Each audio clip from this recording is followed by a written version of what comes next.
Ever since I was a little boy, I've wanted to fly. It's all I would ever think about as a child. Just imagining how life would be if I could actually fly.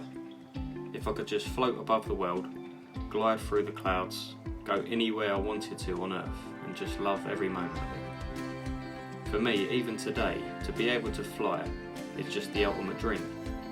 To be able to see the world from above, to observe the movements of people, of nature, and of life.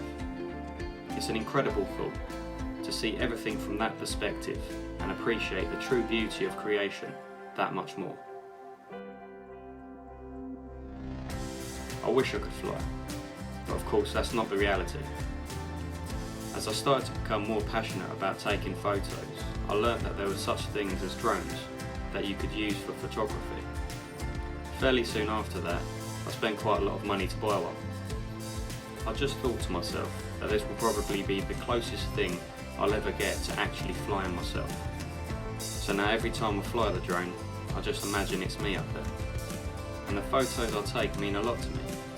They represent the dream. They show me how beautiful it is to look down from the sky. They give us a glimpse of what it would feel like if we could fly.